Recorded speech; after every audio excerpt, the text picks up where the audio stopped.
Bismillahirrahmanirrahim. Assalamualaikum warahmatullahi wabarakatuh. Perkenalkan, nama saya Sel Naftalia. Saya dari Prodi Digital Psikologi. Di sini saya akan menyampaikan podcast yang berjudul tentang dampak burnout terhadap kesehatan mental. Jadi, di podcast ini saya bahas tentang fenomena yang nyata, serius, dan sering disalahpahami oleh masyarakat kita. Podcast monolog ini. Nah, semoga teman-teman yang sedang meluangkan waktu mendengarkan atau menonton video ini selalu berada dalam keadaan sehat, baik secara fisik maupun secara mental. Nah, pernah nggak sih kalian terbangun di pagi hari, tetapi rasanya energi kalian sudah langsung habis, padahal waktu tidur malam itu sudah cukup? Pernah nggak? Hmm. Kita tidur malam udah cukup, tidak ada begadang, dan kasur pun terasa nyaman. Nah, ketika mau memulai aktivitas, atau kita kuliah atau mau berangkat beraktivitas, rasanya itu berat sekali. Bahkan hobi atau hal-hal yang menyenangkan yang biasanya paling bisa bikin kita bahagia, itu terasa hambar secara tiba-tiba, terasa membosankan dan kehilangan maknanya. Nah, kalau kalian sering merasakan atau sedang merasakan hal-hal yang kayak gini akhir-akhir ini, saya ingin bilang sih bahwa kalian itu tidak sendirian.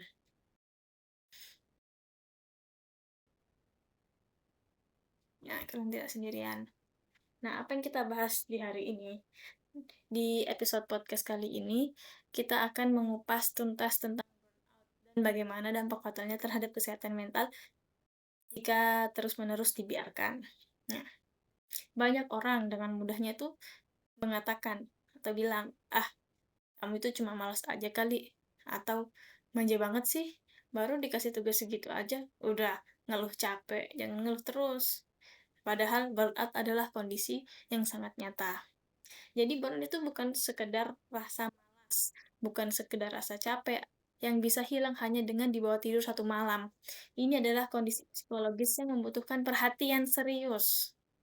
Nah, kenapa sih kita buat podcast ini? Tujuan podcast ini ialah menjadi jembatan edukasi agar kita semua bisa membedah bersama apa itu burnout secara ilmiah, apa bedanya dengan stres biasa, dan seserius apa dampaknya bagi kesehatan mental kita. Itu akan kita bahas pada hari ini. Nah, kita mulai dulu deh dari dasarnya, agar kita bisa memiliki pemahaman yang objektif tentang apa itu burnout. Jadi, burnout definisi WHO atau secara formal diklasifikasikan oleh World Health Organization atau WHO sebagai sebuah fenomena institusional atau sindrom yang konseptualnya lahir dari adanya stres kronis di lingkungan tempat kita beraktivitas sehari-hari yang belum berhasil dikelola atau dimitigasi dengan baik. Nah, burnout akademik yaitu walaupun pada awal kemunculan teorinya fenomena ini lebih identik dengan dunia kerja dan profesional, bagi kita yang berada di dunia akademik, khususnya sebagai mahasiswa, akademik burnout itu sangat nyata terjadi. Nah, seperti apa? Jadi tumpukan tugas kuliah yang tidak ada habisnya, tuntutan untuk mempertahankan IPK yang tinggi, tekanan dan ekspektasi orang lain, serta padatnya kegiatan organisasi madang, organisasi magang. Gitu. Nah, itu yang disebut burnout akademik. Nah, 3 dimensi burnout menurut Christina Maslach. Nah, dalam dunia psikologi, Christina Maslach menjelaskan bahwa burnout itu bukanlah suatu kondisi tunggal, melainkan sebuah sindrom yang memiliki 3 dimensi utama yang saling berkaitan. Yaitu yang pertama, emotional exhaustion. Ya, ini kelelahan emosional di mana fase ini seseorang merasa bahwa seluruh energi emosionalnya telah terkuras habis, rasanya kosong, kering, dan mereka merasa tidak lagi memiliki kapasitas untuk peduli pada hal apapun. Yang kedua ada depersonalisasi atau sinisme. Nah, ini mulai muncul perubahan perilaku menjadi lebih negatif, sinis atau ada kecenderungan kuat untuk menarik diri dari lingkungan, bahkan dari orang-orang yang ada di sekitar kita. Nah, kita menjadi lebih ketus dan mudah tersinggung gitu ya. Terus ada yang ketiga itu ada reduced personal accomplishment. Jadi perasaan di mana kita merasa diri kita tidak lagi kompeten, tidak lagi produktif, dan merasa apapun yang kita kerjakan selalu berakhir salah, gagal, dan tidak berguna. Itu 3 dimensi burnout menurut Christina tadi. Nah, burnout dan stres, apa bedanya sih? Nah, sering muncul kayak gitu kan, biasanya dari orang-orang, apa sih bedanya burnout atau stres dengan stres biasa dengan burnout itu apa sih bedanya? Bukankah keduanya sama-sama membuat kita capek? Nah, jawabannya ialah sangat berbeda, keduanya itu sangat berbeda. Nah, kalau stres memiliki kondisi too much, yaitu terlalu banyak tekanan, tuntutan, atau pekerjaan. Dan di situ masih ada harapan bahwa kondisi akan membaik, seperti tenggelam oleh ombak kecemasan. Tapi kalau burnout itu memiliki kondisi not enough atau kosong, kehilangan not enough atau kosong, kehilangan seluruh motivasi dan kepedulian, atau merasa mati rasa dan putus asa. Seperti kering dan layu di tengah padang pasir. Kan jelas bedanya kan antara ombak dan padang pasir? Hmm. Dampak jangka panjang burnout terhadap kesehatan mental apa sih dampaknya?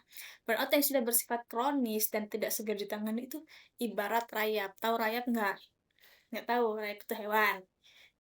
Rayap itu dia bisa merusak fondasi kesehatan mental kita pelan-pelan, dalam diam, tanpa kita sadari, sampai akhirnya pertahanan diri kita tuh runtuh total. Dampaknya itu yang pertama apa? Gangguan kecemasan, pastilah gangguan kecemasan dan depresi. Nah, ketika emosi kita itu terkuras habis dan pikiran kita itu terus dipaksa bekerja dalam tekanan, otak kita akan terus memproduksi hormon kortisol. Apa itu hormon kortisol? Yaitu hormon stres, ya. Hormon stres yang berlebihan. Tubuh dan pikiran kita selalu berada dalam mode fight or flight. Melawan atau dilawan. Ya itulah. Fight or flight.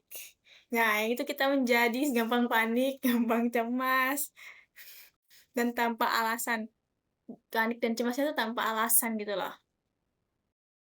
Tanpa alasan yang jelas. Dan lama-kelamaan, akumulasi rasa lelah yang ekstrim ini akan memicu perasaan tidak berharga serta rasa bersalah yang mendalam.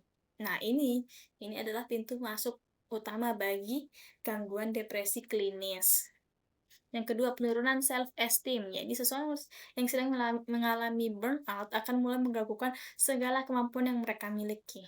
Pikiran kita mulai dipenuhi oleh negatif self-talk, menganggap diri kita selalu bodoh, menganggap diri kita seperti beban, dan selalu membanding-bandingkan diri kita dengan pencapaian orang lain, entah itu di medsos, dan merasa bahwa kita sudah tertinggal jauh di belakang. Tuh. Yang ketiga ialah gangguan regulasi emosi. Nah, pernah tidak kita itu kayak sengaja menumpahkan sedikit air atau menjatuhkan pulpen, tetapi reaksi kita tuh luar biasa, meledak-ledak gitu. Atau kita reaksinya justru langsung menangis histeris, pernah nggak? Nah, itu tuh apa? Itu adalah sinyal kuat bahwa kapasitas emosional kita itu sudah penuh. Nah, pada sebagian orang, kegagalan regulasi emosi ini bisa membuat mereka menjadi sangat apatis dan melakukan isolasi sosial secara ekstrim. Apa sih dampak fisik dari burnout itu? Yang pertama adalah gejala psikosomatis. Gejala psikosomatis. Ini kita itu harus ingat bahwa kesehatan mental itu terhubung sangat erat, bahkan tidak bisa dipisahkan dari kesehatan fisik kita. Pikiran yang mengalami burnout lambat laun akan bermanifestasi menjadi keluhan medis pada tubuh kita. Apa saja keluhan medisnya itu? Yaitu yang pertama, insomnia akut. Jadi, apa itu insomnia? Itu gangguan tidur yang parah akibat pikiran yang tidak bisa berhenti bekerja meski tubuh sudah sangat lelah. Yang kedua apa? Pastinya sakit kepala dan migrain. Sakit kepala atau migrain yang datang secara konstan dan berulang sebagai respons fisik terhadap tekanan psikologis. Yang ketiga ada apa? Ada masalah pencernaan, yakni asam lambung yang naik secara tiba-tiba dan masalah pencernaan lainnya yang dipicu oleh kondisi stres yang sangat kronis. Apalagi dampaknya gejala psikosomatis lainnya yaitu imun menurun, di mana penurunan sistem sistem imun yang membuat tubuh menjadi sangat mudah jatuh sakit dan rentan terhadap berbagai penyakit. Nah, gejala psikomatis ini itu adalah tanda serius bahwasannya tubuh dan pikiran itu sudah melampaui batas kapasitasnya. Jadi, kalau kita tadi udah ada gejala psikomatis di diri kita, jangan kita sekali-kali untuk mengabaikan sinyal-sinyal tersebut. Apa saja sih langkah yang harus kita lakukan? Langkah pertama ialah emotional first aid dan setting boundaries, ya ini melihat berapa destruksifnya dampak tersebut. Lalu apa langkah konkret atau coping mechanism yang bisa kita lakukan jika kita sudah terjebak di fase burnout ini? Nah, saya jelaskan dulu. Ibaratnya ketika bensin dalam tangki kendaraan kita sudah benar-benar habis, kita tidak akan membuat kendaraan itu jalan hanya dengan berteriak berteriak memberikan semangat atau memaksanya maju. Begitu juga dengan jiwa kita.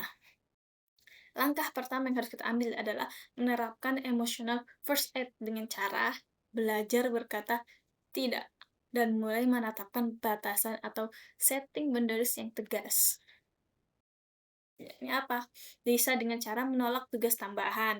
Ini menolak tugas tambahan yang akan menguras energi kita saat kondisi sedang tidak baik-baik saja adalah tindakan yang sah dan perlu untuk kita lakukan.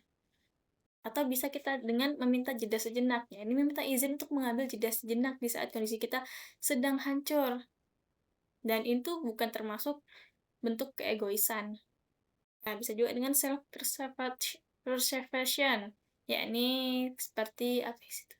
Tindakan menyelamatkan diri sendiri agar kita tidak hancur berantakan dan bisa terus berfungsi. Langkah kedua apa? Disconnect to reconnect. Yakni melakukan praktik disconnect or to reconnect, yaitu memutus sambungan sejenak dari dunia digital. Mengapa ini penting? Nah, di saat kita sedang mengalami burnout, melihat potret kesuksesan, produktivitas, atau kehidupan ideal orang lain di dunia, justru itu akan menjadi racun terhadap diri kita yang memicu rasa FOMO atau fear of missing out. Yang pada akhirnya hanya akan memperparah kondisi mental kita yang sudah rapuh. Apa yang bisa dilakukan? Yaitu gunakan waktu jeda tersebut untuk melakukan hal-hal sederhana yang mengembalikan kesadaran kita pada momen saat ini. Seperti apa? Tidur yang cukup dan berkualitas, bisa melakukan aktivitas kecil yang tidak produktif tapi memberikan rasa tenang, atau bisa mematikan media sosial atau gawai untuk beberapa waktu. Dan bisa juga melakukan aktivitas kecil kayak berjalan kaki di luar ruangan tanpa arah atau tanpa tujuan tertentu. Itu bisa untuk refreshing diri kita gitu loh. Nah, yang ketiga apa? Turunkan standar ekspektasi diri. Nah, ini penting juga sih. Yaitu apa? Dengan mengubah dan menurunkan standar ekspektasi yang kita tetapkan pada diri sendiri ini, seringkali musuh terbesar yang membuat kita terperosok ke dalam jurang burnout adalah sifat perfeksionis yang kita pelihara sendiri. Nah, ini. Seperti pola pikir lama. Kita selalu menuntut diri kita itu kayak untuk tampil sempurna dalam segala hal, dalam segala situasi. Tugas harus sempurna, nilai harus tertinggi, penampilan harus terbaik, tanpa kompromi sedikit pun. Nah, itu kita harus turunkan standar ekspektasi kita. Dan kita harus mempunyai prinsip baru, yakni menyelesaikan sesuatu itu jauh lebih baik daripada mengejar kesempurnaan yang mengorbankan kesehatan jiwa raga. Jadi, tidak apa-apa, tak apa-apa jika hari ini hasil tugas kita tidak mencapai 100% dari apa yang kita harapkan, tidak mencapai ekspektasi kita. Yang terpenting adalah tugas itu cepat selesai. Tugas itu cepat selesai dan kita tetap selamat secara utuh dan secara mental. Gitu.